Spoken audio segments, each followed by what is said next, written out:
My wife, Victoria Langley, finally became the heiress of the Langley family. With her rise came my endless humiliation, all because I had no inheritance rights in my own family. I endured it all, playing the part of a devoted cuckold simp. It was only when I had completely devoured the Langley group that she finally knew fear, kneeling and begging me to spare her. I just smiled. The ocean is beautiful, the perfect place for a family to find some peace and quiet. Goodbye, my dear wife. I was in a bar with my arm around Vivian Reed, my canary, flirting when someone came looking for me.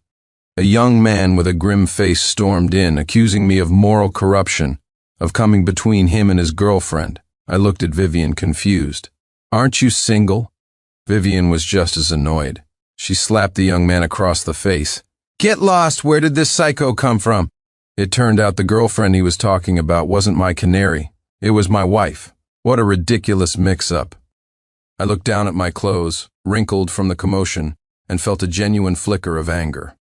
Were my bodyguards getting paid for nothing? If Vivian hadn't slapped him a few times, my suit might have actually gotten dirty. Vivian was frantically trying to smooth out the wrinkles, but I raised a hand to stop her. Slowly, I lifted my head, my gaze turning ice cold as I looked at the intruder. The pretty boy was indeed handsome, his face a mask of fury. He wore a clean, crisp shirt and jeans, radiating a youthful energy that screamed he was fresh out of college. You scum, not only are you messing with Victoria, but you're also involved with this woman. You're nothing but a degenerate. His eyes blazed with anger. If the bodyguards hadn't arrived in time, he probably would have tried to take a swing at me. I leaned back, settling into a more comfortable position on the sofa. So, he was here for Victoria Langley. I took a sip of my drink and spoke calmly. Victoria Langley. What's your relationship with her? The young man took a step forward but stopped short, likely intimidated by the bodyguards. Still, a sneer touched his lips.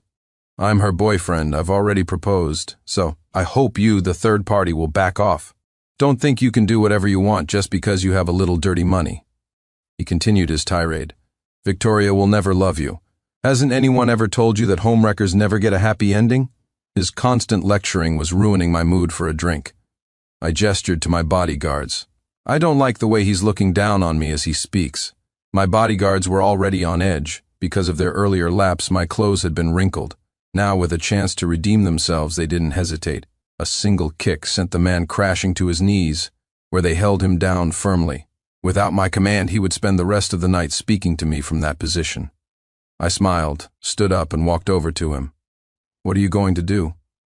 He asked, his face a mixture of humiliation and defiance. I just patted his shoulder. Don't be afraid. Let's just talk. How did you find out about me? His eyes were still rebellious. I saw you. You and her holding hands going into a restaurant. I've seen plenty of scum like you using your stinking money to prey on young women, not caring if they already have a boyfriend. We were about to get married, and it's all because of you.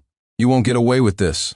He spoke with such self-righteous conviction as if I were about to be struck by lightning at any second. I pieced it together. It must have been from a week ago, a family gathering where we had to pretend to be a loving couple. He must have seen us then. I almost couldn't help but laugh. Had this kid gotten his head slammed in a door, or was he just an idiot? When I had laughed enough, I sat back down on the sofa and ate a piece of fruit that Vivian fed me. Oh, so you two were about to get married and I'm the one who broke you up. Is that it? Well, I suggest you stay on your knees here and think things over. Do you really know Victoria Langley? As far as I'm aware, she can't possibly have a fiancé. Seeing the young man about to argue, I simply waved my hand. She's married, has been for 3 years. I began to lecture him in a solemn tone. I've seen plenty of pathetic guys like you, using your pretty face to hook up with rich women, not caring if they're married or not. Let me tell you, a lot of those rich women are twisted. They're into whips, candles, that sort of thing. They might even burn you with a cigar. Be careful, you might not be able to handle it.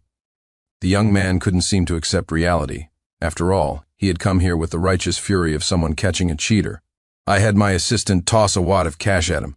Thank you for taking care of my wife. I do apologize. She's just so promiscuous. I can't even keep track of all the dogs she keeps around. But don't worry. I'll tell her to make sure you all have plenty of dog food next time. And remember to keep a tighter leash on yourselves. I waved my hand dismissively, and the bodyguards, quick on the uptake, moved him to a different spot to continue kneeling. Around midnight, the door to my villa opened. I had just finished a workout with Vivian and was resting. I looked up, surprised to see Victoria Langley walk in. Since she became the Langley family heiress a year ago, we've barely stayed under the same roof. We both have access to each other's villas, but that's only for appearances when necessary.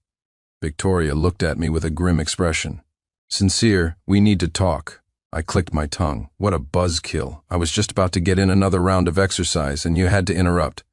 You're heartbroken, I'm sure, she said, her expression faltering for a moment. She sighed and walked over to me. I'm sorry. I didn't know Ethan Miller would cause a scene like this. I poured myself a glass of red wine and one for her.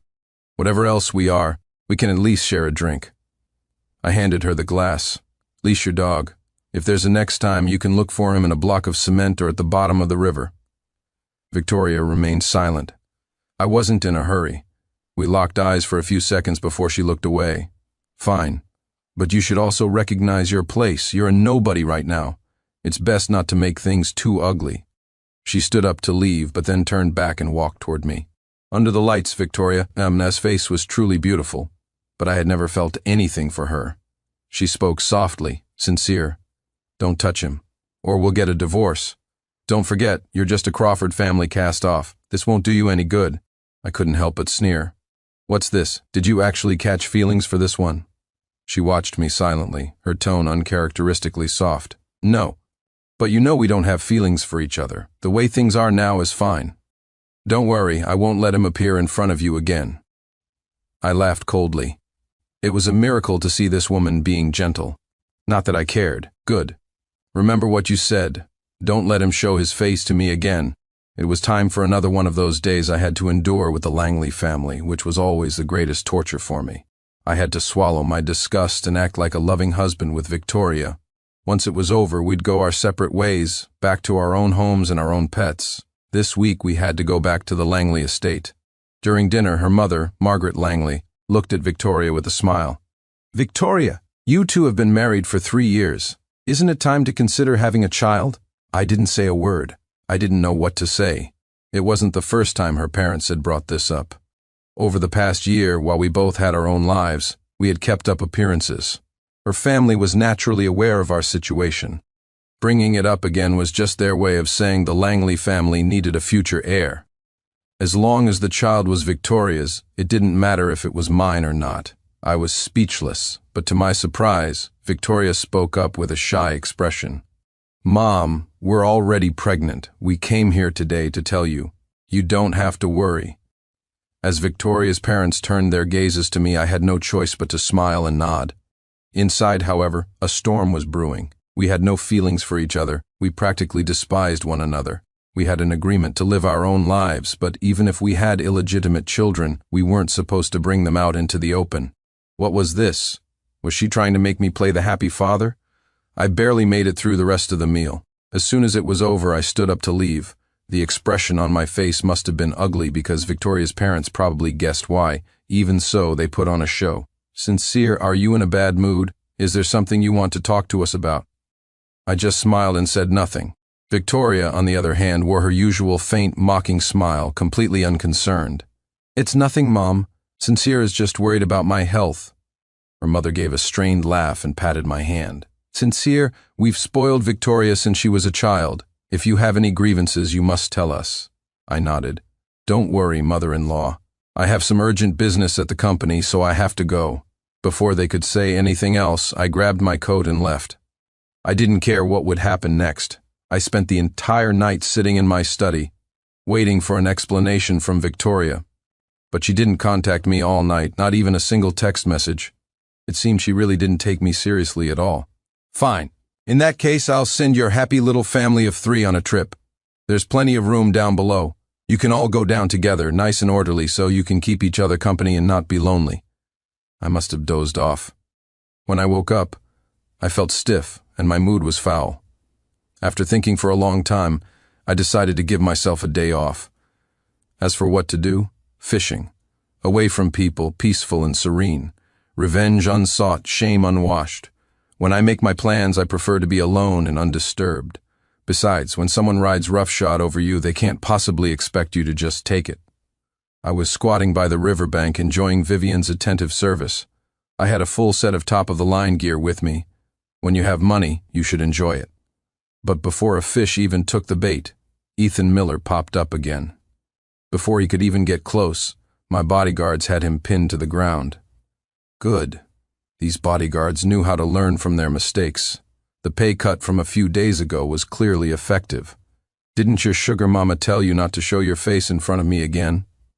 I looked at him with pure mockery. Honestly, in my eyes, this kind of reckless social climbing was just stupid. Wouldn't it be better to just have fun, take the money, and leave? The world of the wealthy isn't so easy to navigate. The backstabbing and bootlicking are endless, and the methods are vicious. But Ethan showed no fear. He wasn't struggling, he just looked at me smugly. Victoria is pregnant, did you know? I smiled. Of course I know. A child, a bastard child whose father is unknown. I'll just take her to get rid of it in a few days. It won't interrupt your sweet little romance. Just remember to take good care of her during her recovery. How boring. Just a few simple words, and he completely lost his temper. I don't know if my words were too venomous, or if his tolerance was just that low. You dare, that's my child with Victoria. I watched him leisurely, my face a mask of derision. Of course, I was just messing with him.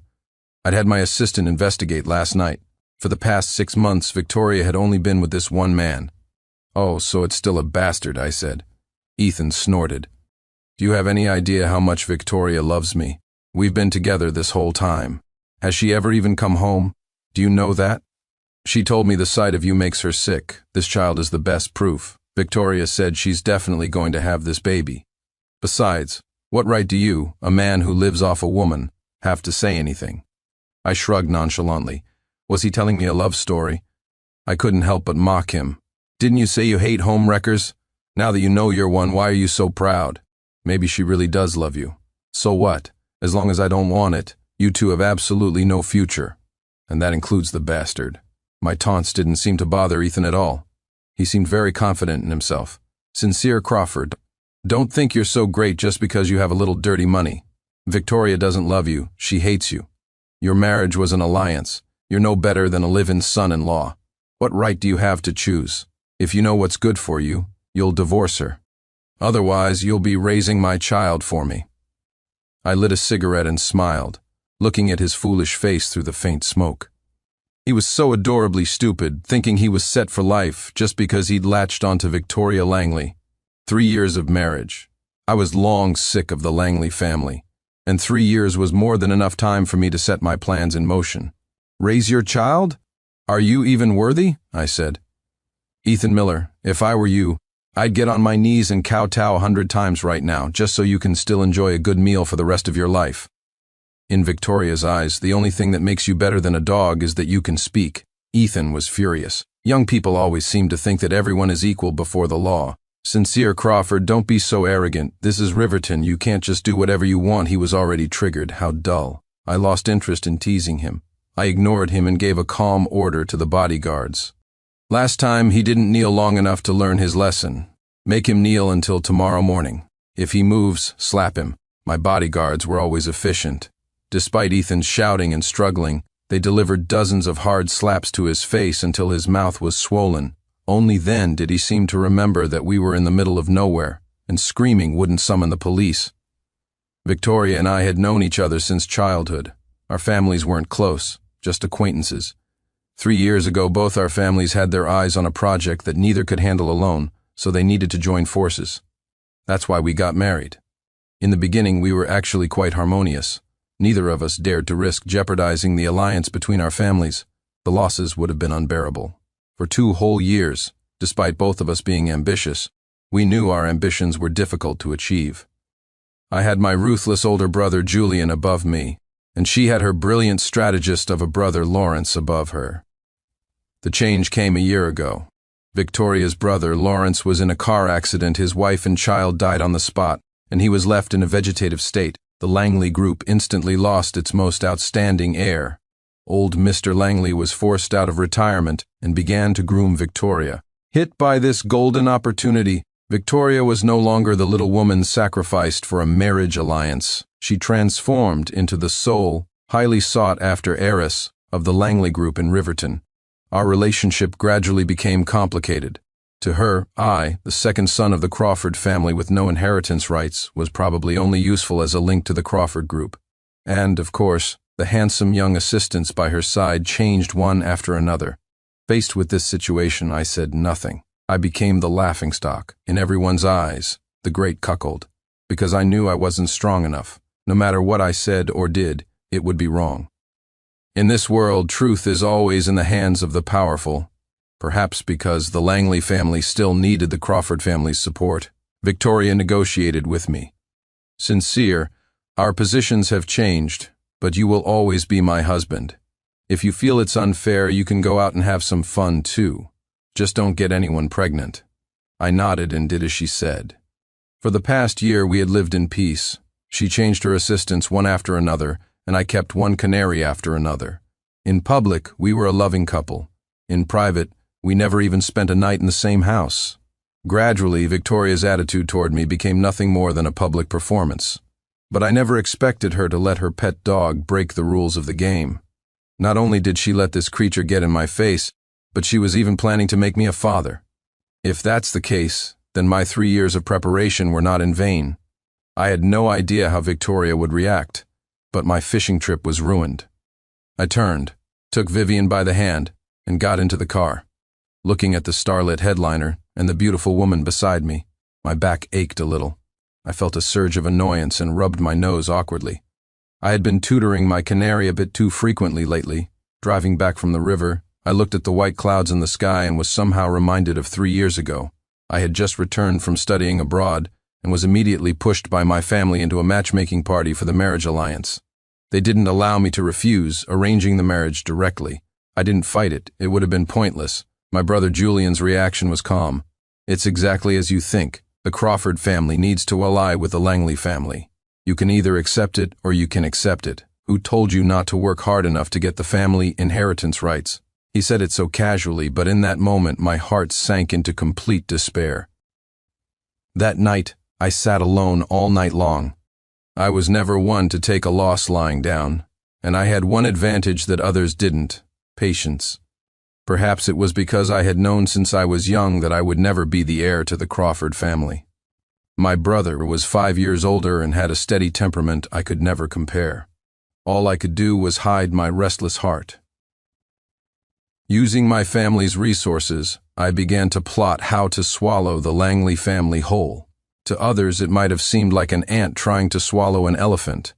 But the reality was that the Crawford and Langley families had always been at odds beneath the surface. There were many opportunities to exploit, especially after the Langleys' most brilliant heir was gone. Victoria was capable, but she lacked finesse. My brother feared I would try to seize power, but this time he would help me. Because the Crawford family stood to gain immense profits, with a free attack dog to boot. Since that was the case, I was more than willing to play the part of the fool. The next morning, I had a long talk with Julian. The outcome was very pleasant. "Big bro, I'm not content with the status quo. I want the Langley family." He just chuckled, then patiently instructed me, "You're too weak right now, and your status as an in-law means the Langley family will never trust you. Not even Victoria will trust you. If you want the Langley family, they can't be too united internally. At the very least, you have to stir up Victoria's ambition. The Crawford family will be your solid backing. You should know what to do." I nodded and discussed the details with him further. In the days that followed, Victoria and I were like respectful strangers. No matter how outrageous she was, I endured it. Through my relentless efforts, Victoria's ambition finally became uncontrollable. After she became the sole heiress, I continued to play the role of the devoted cuckold simp. A previous male model had even caused a scene in front of me, just like Ethan. I didn't say a word, and continued to treat Victoria with the same gentleness, until that man was found drowned in the river. From then on, Victoria forbade her assistants from appearing in front of me, and I began my own plan, quietly infiltrating the Langley group. While she was out having her fun, completely oblivious her boy toys would quickly bore her, until she met Ethan Miller. According to my assistant's investigation, they had been together for nearly 6 months. I didn't care what she did outside, but she absolutely could not bring it to my doorstep. A warning should have been enough. Now he deserves to die, and the Langley family deserves to fall. Victoria dragged a stiff-legged Ethan back to her villa, her face a storm cloud. "Victoria, slow down, my leg still hurts," he whined. But this time Victoria didn't coddle him. She slapped him hard across the face. "Didn't I tell you not to cause a scene in front of him? Are you treating my words like they're nothing?" Ethan was, of course, guilty. Victoria had already explained the situation to him. The Langley and Crawford families had a partnership and couldn't easily turn on each other. His stunt was nothing more than a blatant attempt to secure his position. He never imagined that the woman who was so sweet and gentle a day ago could now look so terrifying. But those who make a living as the third party are nothing if not adaptable. Ethan dropped to his knees with a thud. "Victoria, I was wrong. I just couldn't bear the thought of our child calling another man dad. That's why I did something stupid. Victoria wasn't buying it. Women raised in powerful families are not easily fooled. I'm asking you, what exactly did you say to him?" "Sincere Crawford is not a man who angers easily. Don't say I didn't warn you. People who cross him don't have happy endings." Now Ethan was truly scared. I just said that if he doesn't divorce you, he'll have to raise our child for the rest of his life." But he said some horrible things, too. He threatened me. He said the only thing that makes me better than a dog is that I can speak. The words had barely left his mouth when a dozen more slaps landed on his face, followed by Victoria's cold, merciless voice. Sincere Crawford was right. "You need to recognize your place. This child belongs to the Langley family and will have the Langley name. Did you really think you could control everything just because you can knock a woman up? The only reason I kept you around for so long is because you're handsome and obedient. But your intelligence... I really need to reconsider whether I want this child at all." Ethan froze. He had thought that if a woman was willing to bear his child, it meant she loved him to her core. How could this be happening? The turn of events was beyond his limited comprehension. He crawled forward on his knees. "Victoria, I can't live without you. I love you." Before he could finish, several more heavy slaps struck his face. "How much is love worth? I like to play around, and I would never have a child with Sincere Crawford. But my child is a Langley child, not yours." Now Ethan understood. He was just a stud, a fun diversion at best. All the talk of love and affection was worthless in the battles of the rich and powerful. "Victoria, I know I was wrong. I'll do whatever you say from now on. Please don't be angry. You're pregnant. You can't get too upset." Hearing this, most of Victoria's anger subsided. She was ambitious, just like me. Otherwise, she wouldn't have been so easily provoked by me. As for why she was unwilling to have a child with me, besides her free-spirited nature, it was because she didn't want to be tied to the Crawford family's war chariot. After all, I wasn't the Crawford heir. That's just how reality is. If you have no power, even dogs will look down on you. Victoria sat on the sofa, closing her eyes and enjoying Ethan's services. "Don't ever appear in front of Sincere Crawford again. Be good. As long as the child is here, I guarantee you'll have more money than you can spend for the rest of your life. Otherwise, I won't be looking for you if you turn up in the river or in a block of cement." Ethan didn't dare say another word, nodding eagerly in agreement. Sitting in my office, I listened intently to my assistant's report. I had known 3 years ago how the Langley family viewed this marriage. I knew Victoria and I were just sacrifices. She just made her move a little earlier. She never expected that I was the predator waiting in the wings. Her plan was simple: get rid of her brother, and the Langley family would be hers. Me being a willing cuckold was the best-case scenario. As for when I started my own plan, it was 3 years ago, when by a chance encounter, I overheard a conversation between Victoria's father, Richard, and her brother, Lawrence. "Make sure Victoria keeps a tight leash on Sincere Crawford. He'll be a useful pawn later. If we play our cards right, we might even be able to swallow the Crawford family whole." Lawrence had smiled confidently. "Don't worry, father. Sincere Crawford won't escape my grasp. After this project is over, I'll go to the Zhao and Wang families and find a chance to move against the Crawfords together. Once the Crawford group is on the ropes, I'll have the Crawfords transfer a portion of their shares to Sincere. Then those shares will be in Victoria's hands, and the Crawfords will no longer be our rivals." Because I knew this in advance, my brother was prepared. He skillfully diffused that crisis, and the relationship between our two families was reduced to a thin veneer of civility. I also registered a company overseas. Using my family's information network, it grew strong quickly. I had my people bribe many mid-level employees at the Langley Group. With my resources and the Crawford Group's help, many of their employees were soon collecting 2 salaries. I even set up a dedicated department solely responsible for analyzing the Langley Group's activities. This department achieved great success, snatching many contracts from under their noses. My overseas company caused the Langley Group to mysteriously lose numerous contracts. Although this didn't fatally wound them, it allowed the Crawford Group to profit handsomely, and my own company grew stronger as well. While it wasn't yet big enough to go head-to-head with the Langley Group, with the Crawford support, the ant could indeed swallow the elephant. After Victoria had calmed down, she rushed to find me. The moment she saw me, she let out a sigh of relief. In her plan, I was a crucial piece. Not just as a cuckold, she also planned to provoke me, or rather, provoke the Crawford Group, into attacking the Langley Group, so she could profit from the chaos. She believed that if I turned on her now, it would be completely disadvantageous to me. But she didn't know that I had seen through it all long ago. This time, her so-called scheme would be the final curtain call for the Langley Group. I sat on the sofa, coldly watching Victoria sit opposite me.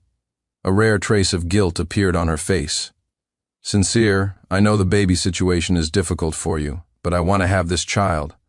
What kind of compensation do you need?" I looked at her coldly. "What, do you think I look like the kind of person who enjoys being a cuckold? Don't forget our agreement. We could do what we wanted, on the condition that we didn't get anyone pregnant." She froze for a moment but forced herself to continue. "Sincere, that's not what I meant. You can have a child too. In public, they will carry our respective family names. Are you satisfied?" Her eyes were filled with calculation. Yes, she had planned everything. She knew I wouldn't easily give up everything I had, that I would bite off a huge chunk for myself to maximize my gains. But that's what she wanted to see. She didn't just want the Langley family, she wanted the Crawford family too, and I was her best pawn. She was certain of it because, without her help, I could never become the heir of the Crawford Group. What a pity. My goal was never the Crawford Group. I looked at her with scorn. "Let's get a divorce. We'll file the papers tomorrow." She shot up from her seat, glaring at me furiously. "Sincere, don't be ungrateful, I'm telling you. You can't divorce a woman while she's pregnant, and I won't get an amniocentesis. If you want the Crawford Group, then you'll do as I say." I looked at her, my voice devoid of any warmth. "The divorce is tomorrow. Don't forget, I have plenty of evidence that this child isn't mine. Also, the Crawford Group will cancel its partnership with the Langley Group. Of course, we wouldn't actually divorce, but the benefits were non-negotiable. It would be a crime against myself not to take money that was being handed to me." Victoria's tone softened. "Sincere, we had an agreement. Why are you backing out now?" I slowly stood up, staring her down. "Victoria, don't forget, I never agreed to your dog parading in front of me. And you telling your family the child is mine? What if I don't want to accept that?" My preparations were complete. All I was waiting for was an opportunity she would hand to me herself. She wouldn't give up on the Crawford Group. As expected, she yielded. "What do you want?" I opened my briefcase and handed her an agreement. "The new project your company just secured. You won't refuse, will you?" She laughed at herself and signed her name with a sense of helplessness. "Sincere Crawford, you really know how to pick your moments. You win." Looking at her signature, I couldn't tell if I felt sadness or joy. Since my emotional life was destined to be a tragedy, I might as well let the storm rage even more fiercely. After signing the agreement, Victoria left. Before she did, she gave me a meaningful look. I just smiled and said nothing. I had endured for 3 years. I could wait a little longer. There was no way I was going to wait around to meet that bastard child. The humiliation I had suffered over the years would be returned in full. I picked up my phone and sent a message to my assistant. Soon, the unpaid transfer of the project caused a massive uproar. With a push from the Crawford Group, news quickly broke that the Langley Group was in poor financial health. This seemed to confirm why they had given away the project for free. I heard Victoria flew into a rage, turning her office into a wasteland. Then, under pressure, she had no choice but to publicly announce their financial situation. The entire Langley Group had a loss of $3 billion, a loss that had not been disclosed in their annual financial report. Once the banks lowered the Langley Group's credit rating, everything was set to collapse. Sincere Crawford, this was all your doing, wasn't it? Across from me in my office, Victoria stared at me, her eyes burning. She wasn't a fool, in fact, she was very smart. From the moment things started spiraling out of control, she had realized there was a hand behind it, one that knew her extremely well. She just didn't know how I had done it. I shook my head and poured her a cup of tea. If I said it wasn't me, would you believe it? She shook her head, her expression certain. You've been preparing for this all along, haven't you? And what you've always wanted wasn't the Crawford Group, but the Langley Group. Am I right? This woman was truly clever. Since she'd figured it out, I was done with the act. Playing the part of the devoted husband for 3 years, the ultimate simp for one, was exhausting. You're right, it was me. Or rather, us. The Crawford family, I said. From the very beginning, all I ever wanted was the Langley Group. Hearing the truth, Victoria bit her lip hard. The situation was now dire. The Langley Group was at the end of its rope. Over the past year, driven by Victoria's ambition, the company had expanded rapidly. On the surface, it looked prosperous, but in reality, it was overloaded with bad assets. The expansion had completely ignored the fact that they lacked the capital, technology, and management skills for these new fields. This had left the Langley Group's financial foundation in a high-risk state, and now, the only one who could save the Langley Group was the Crawford Group. If the Crawfords hid the damaging evidence, let Victoria handle the PR, and invested a large sum of money, the crisis could be resolved. I understood this, and so did Victoria. Sincere, I can get rid of this child. I will sell 10 of the Langley Group's shares to the Crawford Group. In exchange, I need you to continue helping me. In the future, the Langley Group will be the Crawfords' strongest ally, and I will be your most loyal wife. We will have our own children. As for lovers, that will be up to you, Victoria said, a seductive smile on her face. I scoffed at her. Victoria, are you dreaming? Isn't it a much better outcome for the Langley Group to be directly merged into the Crawford Group? A wife. Do you think I would trust someone who would even scheme against her own brother to sleep beside me every night? As my words fell, Victoria's face turned deathly pale. Realizing that begging for mercy here was useless, she stood up, dazed, and walked toward the door. Under the relentless assault of the Crawford Group, the Langley Group was stretched to its limit.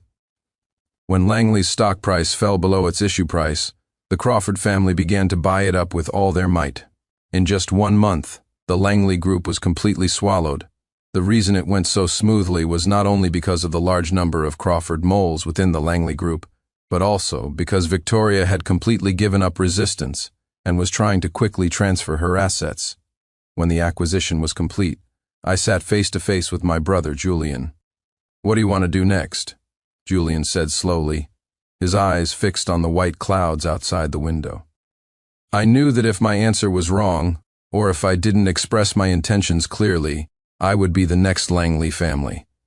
I chuckled and took a document out of my bag, handing it to him. Big bro, this is 30% of the Langley Group's shares. I think we're brothers. There's no need for us to fall out over some benefits. I paused, seeing no displeasure on my brother's face, and continued. From now on, the Langley Group will become the new Crawford Group. Big bro, you won't object to me being the chairman, will you? Looking at the share transfer agreement, Julian smiled with satisfaction. Very good. From now on, do things cleanly. It was a month later when I saw Victoria Langley again. She had taken her entire family and the $1 billion she got from selling her assets and fled overseas. The day they moved into their newly purchased villa, something felt very, very wrong. When they woke up, their hands and feet were tied to the cabin door of a ship. The whole family was there, neat and tidy. Victoria's parents and Ethan Miller. Not one was missing. I noticed Victoria's belly was beginning to show. I chuckled softly and looked at the group, still not fully awake, before closing my eyes to rest. We were on the high seas. They had no exit records. In other words, they were now officially missing persons. Unlike me, the Langley family was anything but calm, especially Ethan. The moment he woke up, he started begging loudly. Mr. Crawford, I was wrong. It was all that bitch Victoria who forced me to do it. I was just a tool. Please let me go. If the bodyguards hadn't tied him up so tightly, he would probably be on his knees kowtowing right now. I despised spineless, self-righteous fools like him the most. Did he really think he had a way out? Where were we? The high seas. If he made it back alive, I would be the one in trouble. I gave a look to my bodyguard. A few slaps later, Ethan's face was swollen. These bodyguards were old acquaintances of Ethan's. This was the third time they'd had to teach him a lesson. Now Ethan didn't dare beg anymore, and the rest of the Langleys didn't dare speak either. Finally, Victoria was pushed forward. "Sincere Crawford, the Langley group is already yours. Aren't you satisfied? I'm a stray dog now. I will never appear in front of you again. If you need that divorce certificate, I will agree to it. I'm begging you, let us go. I'll agree to any condition, okay?" As she spoke, Victoria, who had held her head high for 3 years, finally bowed it. She struggled to her knees and kowtowed repeatedly. Soon, blood trickled from her forehead. A mocking smile played on my lips. I waved my hand. "Victoria, you overestimate yourself. Once you disappear, I will naturally be a free man." After I spoke, I pointed to the ship's rail. "Choose one." The Langley family realized what I was about to do, and they all began to struggle even more fiercely. "Sincere, this is a crime. You can't do this, good son-in-law. We've never treated you poorly." Seeing their pathetic display, my last shred of patience ran out. I tapped my finger lightly, silencing the noisy clamor. "Your Langley family is truly shameless. My wife gets a taste of power and can't control her desires. 10 assistants in a single year, and as for being a good son-in-law, don't even mention it. In your eyes, I was nothing more than a pawn to be used against the Crawford family. Now, hurry up and choose. I'm waiting to see what a shark looks like. If you don't choose, you all go in together." The bodyguards were efficient, starting to push the group toward the rail. The family screamed in terror. "Wait, we'll choose, we'll choose." I turned my mocking gaze to Ethan. Perhaps it was a telepathic connection, but he was looking at me with a deathly pale face, his eyes filled with pleading. Victoria bit her lip, hesitating for a long time before finally speaking. "I choose Ethan." Hearing the predictable answer, Ethan's face turned even whiter. I sneered. "Since you've chosen, don't keep me from my entertainment." A bodyguard swiftly cut several gashes on Ethan's legs. As the blood dripped into the water, a few dorsal fins began to slice through the surface of the sea. Ignoring Ethan's desperate screams, they threw him into the ocean. The sight terrified the Langley family. I smiled like a demon. "Ladies and gentlemen, your turn." Soon their figures disappeared from the deck. When the sea had returned to its calm state, I cheerfully poured myself a glass of red wine. Using some trash to improve the marine food chain cycle is, in a way, recycling waste.